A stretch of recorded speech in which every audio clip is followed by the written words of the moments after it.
સમરાદિત્ય મહાકથા ભવબીજો part 19। કુસુમાવલીએ કુળદેવતાની પૂજા શરૂ કરી દીધી। પરમાત્માની પૂજા અર્ચનામાં મનને વધુ તન્મય કરવા લાગી। સાધુ પુરુષોને દાન આપવા લાગી। દીનહીન અને અનાથજનો ઉપર ઉપકાર કરવા લાગી। એને જોઈતો હતો પુત્ર, એને જોઈતો હતો વારસદાર। બીજી બાજુ આકાશમાં વાદળ ઘેરાઈ રહ્યા હતા। વચ્ચે વચ્ચે ચતુર્થીનો ક્ષીણકાય ચંદ્ર દેખાઈ જતો હતો। તેનાથી રાત્રિનો અંધકાર થોડો પ્રતિભાષિત થઈ જતો હતો। એક બે તારા પણ ક્યારેક ક્યારેક દ્રષ્ટિપથમાં આવી જતા હતા। નીલમણિ પ્રસાદના શયનગૃહમાં મંદ મંદ રત્ન દીપકો સળગી રહ્યા હતા। મહારાણી કુસુમાવલી નિંદ્રાધીન હતી। રાત્રિના 3 પ્રહર વ્યતીત થઈ ગયા હતા। નીરવ રાત્રિમાં મહારાણીને એક ભયાનક સ્વપ્ન આવ્યું। તેના ઉદરમાં એક કાળો સર્પ પ્રવેશ કરે છે, પછી બહાર નીકળે છે અને સિંહાસન ઉપર બેઠેલા રાજાને ડંખ મારે છે। મહારાજા સિંહાસન ઉપરથી નીચે પડી જાય છે। સ્વપ્ન પૂરું થઈ જાય છે ને ચીસ પાડતી કુસુમાવલી જાગી જાય છે। ચીસ સાંભળીને શયનગૃહનો પ્રહરી ખંડમાં આવી જાય છે। મહાદેવી, શું થયું? કંઈ જોયું?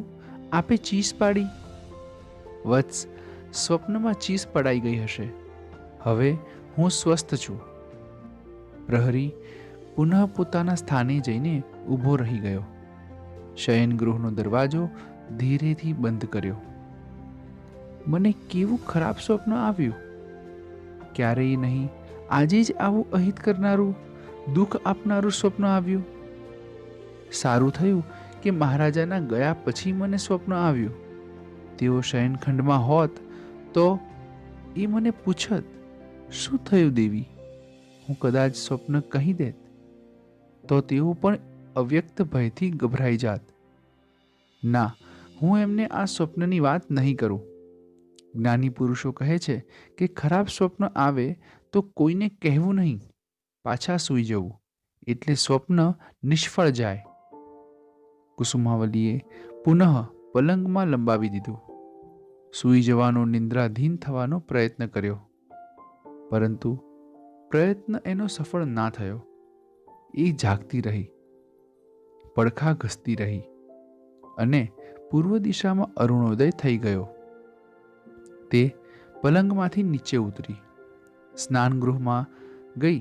સ્નાન કરી વસ્ત્રો ધારણ કરીને તે મહારાજાના ખંડમાં પહોંચી। મહારાજા જાગી ગયા હતા। કુસુમાવલીની પ્રતીક્ષામાં બેઠા હતા। કુસુમાવલી સાથે પ્રાભાતિક વાર્તાલાપ કર્યો। થોડોક સમય વીત્યો કે કુસુમાવલીએ કહ્યું, નાથ, હું બહાર જાઉં છું। મને ખાટા ખાટા ઉડકાર આવે છે, વમન થવાનું લાગે છે। તે ત્વરાથી બહાર ચાલી ગઈ।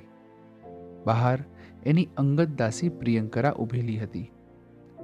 પ્રિયંકરા, મને વમન થાય છે, તું ભાજન લાવ। ને પ્રિયંકરાએ ભાજન ધર્યું। કુસુમાવલીને ખૂબ વમન થયું। મહારાજા પાછળ આવીને ઊભા રહી ગયા હતા। ધાવ માતા પુષ્પલતા પણ આવી ગઈ હતી। ધાવ માતાએ રાણીની પીઠ પર, છાતી પર હાથ પસવારવા માંડ્યો।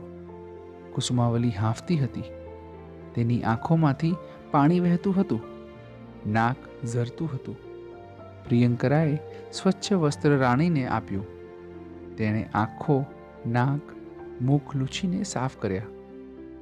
મહારાજાના હાથનો સહારો લઈ એ શયનખંડમાં આવી, પલંગ પર સૂઈ ગઈ। ધાવ માતા એની પાસે આવીને બેઠી। રાણી કંઈક સ્વસ્થ થઈ એટલે ધાવ માતાએ પૂછ્યું, દેવી, શું થાય છે તમને? મને ખાટા ખાટા ઓડકાર આવે છે, વમનની શંકા રહે છે। કારણ કંઈ ખાવા પીવામાં? ના, મને લાગે છે કે હું ગર્ભવતી બની છું। ઉત્તમ, તો આવું બધું થાય।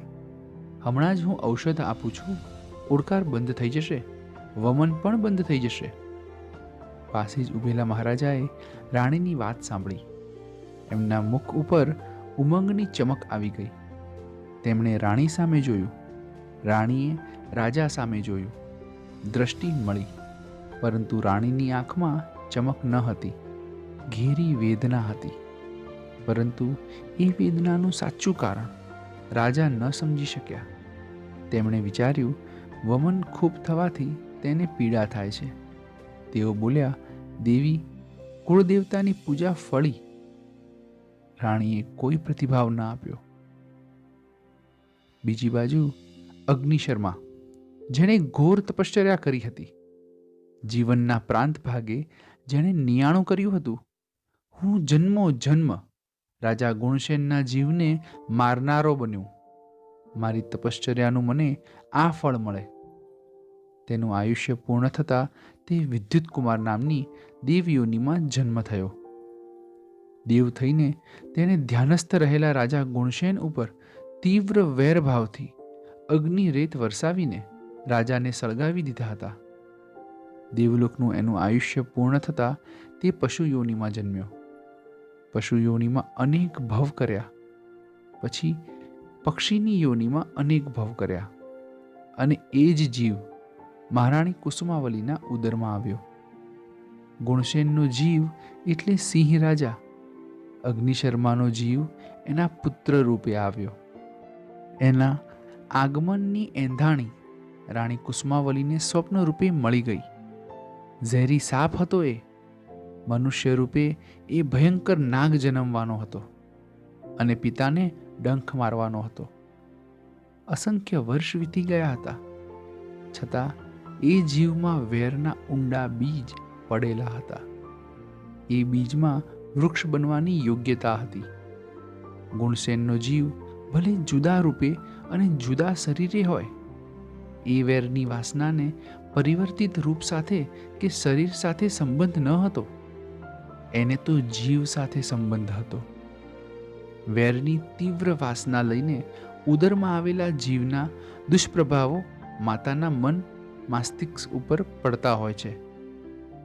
કુસુમાવલીના મહારાજા સિંહ તરફના ભાવોમાં પરિવર્તનનો પ્રારંભ થાય છે, જ્યારે મહારાજાના કુસુમાવલી તરફના પ્રેમ ભાવમાં વૃદ્ધિ થાય છે.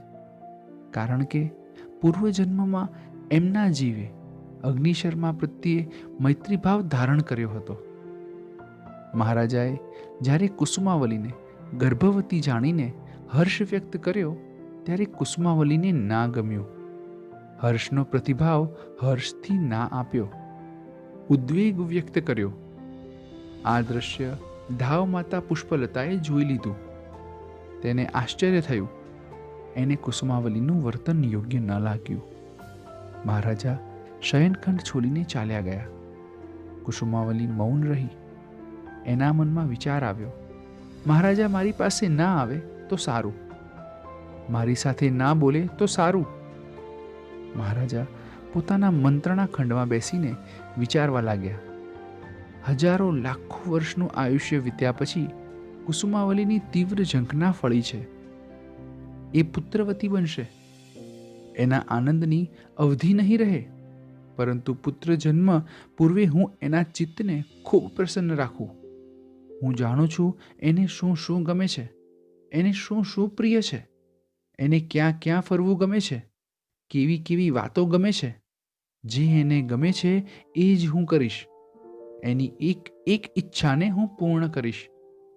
બીજી બાજુ ધાવ માતા પુષ્પલતા, કુસુમાવલીની સખીઓ મદનરેખા, પ્રિયંકરા, શુભંકરા વગેરે પણ કુસુમાવલીના ચિત્તને પ્રસન્ન રાખવા માટે એને મનગમતી વાતો કરે છે, વિનોદ કરે છે, એને સુંદર વસ્ત્રોથી સજાવે છે, શ્રેષ્ઠ અલંકારો પહેરાવે છે. પરંતુ કુસુમાવલી મુક્ત મનથી હસતી નથી, સખીઓના વિનોદમાં ભળતી નથી. બીજી બાજુ એક દિવસ ન ધારેલી દુઃખદ ઘટના બની. મહારાજા કુસુમાવલીના ખંડમાં આવ્યા. સખીઓ ઊભી થઈ ગઈ. મહારાજાનું સ્વાગત કર્યું, પણ કુસુમાવલી ઊભી ના થઈ. ના એના મુખ પર સ્મિત આવ્યું, ના એણે મહારાજાને આવકાર આપ્યો. મહારાજાએ કુસુમાવલી પાસે બેસીને ખૂબ પ્રેમથી કહ્યું, દેવી, તમને ખૂબ ગમે છે તેવું આ રત્નોનું કર્ણફૂલ લાવ્યો છું. જુઓ, તમને ખૂબ ગમશે. મહારાજાએ રત્નોનું એક કર્ણફૂલોનું જોડલું રાણીના હાથોમાં મૂક્યું. રાણીએ તિરસ્કારની ભાષામાં કહ્યું, મારે તમારું કર્ણફૂલ નથી જોઈતું. કોણે કહ્યું હતું તમને આ બનાવવાનું? અને એણે કર્ણફૂલોના ખંડમાં ઘા કરી દીધો. પોતાનું મુખ ફેરવી લીધું. મહારાજા સ્તબ્ધ થઈ ગયા, કંઈક વિલખા પડી ગયા. ત્યાં ઊભેલી મદનરેખા અને પુષ્પલતા, અરે અરે મહાદેવી, આ તમે શું કરો છો? બોલતી કુસુમાવલી પાસે પહોંચી ગઈ. તેના બે હાથ પકડી લીધા.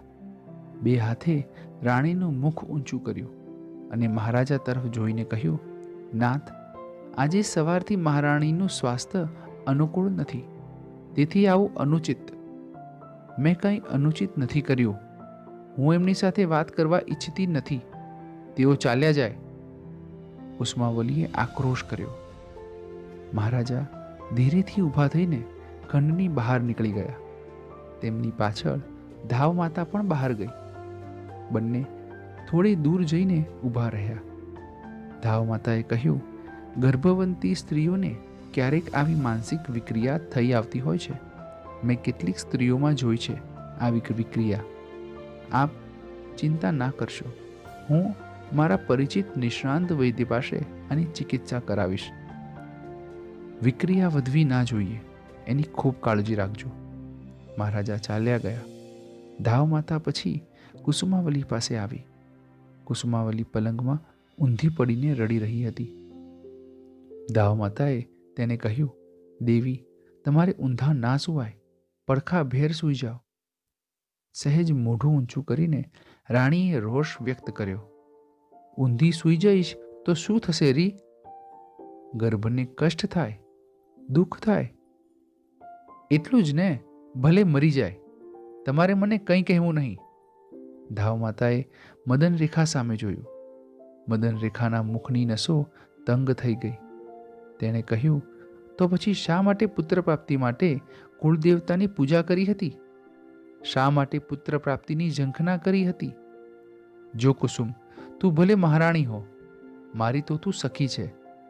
માટે કહું છું કે આ રીતે તે મહારાજાનું અપમાન કર્યું તે સારું નથી કર્યું. તને શું થઈ ગયું છે, મને કહીશ? કુસુમાવલી મદનરેખા સામે ટગર ટગર જોઈ રહી ને જોરથી રોવા લાગી. પુષ્પલતાએ એની પાસે પલંગ ઉપર બેસીને એના શરીરને પંપાળવા માંડ્યું. મદનરેખા ખંડમાંથી બહાર નીકળી ગઈ. એની સાથે પ્રિયંકરા પણ બહાર આવી ગઈ. પુષ્પલતાએ મહારાજાના મનનું સમાધાન તો કર્યું, પરંતુ એના પોતાના મનમાં ઉચાટ થઈ ગયો. ક્યારેય પણ મહારાજા સાથે અનુચિત વ્યવહાર નહીં કરનારી રાણીએ આજે શું કરી નાખ્યું? ક્યાં ગયો તેનો અગાધ પ્રેમ? ક્યાં ગયું તેનું સમુચિત કર્તવ્ય પાલન? શું કરું? રોતી રોતી કુસુમાવલી નિંદ્રાધીન થઈ ગઈ હતી. એટલે પુષ્પલતા પણ ધીમા પગલે ખંડની બહાર નીકળી આવી.